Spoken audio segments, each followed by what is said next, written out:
Imagine you're sitting beside a campfire 10,000 years ago. The sun is setting, your family is nearby. You've already eaten.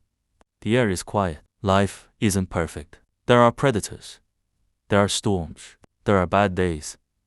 But there is one thing you don't have: a job. For almost all of human history, jobs didn't exist. No resumes, no interviews, no performance reviews, no Monday mornings.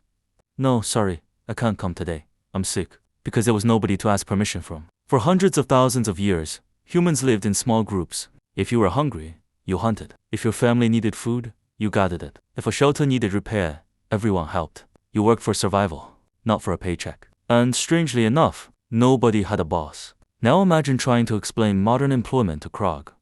Krog. Every morning, millions of humans wake up before sunrise. Krog nods. Makes sense? They travel through traffic. Krog looks confused. They spend 8 hours working for someone else. Krog raises an eyebrow. They do this 5 days every week.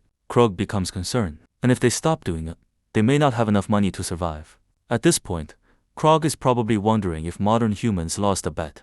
Because for most of human history, this would have sounded completely insane. So what happened? How did humans go from hunting mammoths to attending meetings that could have been emails? The answer begins with one of the biggest changes in human history: agriculture. Around 12,000 years ago, humans began farming. At first, this seemed like a fantastic idea. Instead of constantly searching for food, people could grow it.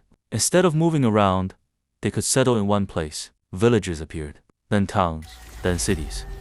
Airplanes, computers, the internet, modern medicine, everything around us exists because millions of people work together. The problem isn't work itself. Humans have always worked. Hunter-gatherers worked. Farmers worked. Builders worked. Everyone worked. The difference is who they were working for. For most of history, work had a visible purpose. You hunted food. You ate food. Simple. Today, many people spend entire days doing tasks whose purpose they barely understand. Some workers create reports for people who create reports for other people who attend meetings about reports. Even Krog can't figure that one out. And maybe that's why so many people dream about escaping modern life. Not because humans hate work. Humans have never hated work. Humans hate meaningless work. Ancient humans worked hard, very hard, but they could usually see the results of their effort. Modern workers often contribute to systems so large that the final purpose becomes invisible, and that can feel exhausting. Still, if there's one thing this story teaches us, it's that jobs weren't invented by a single person. They emerged slowly, over thousands of years, as human societies became larger, more complex, and more interconnected. There was no first employee, no inventor of work, no villain who woke up one morning and decided everyone should have deadlines.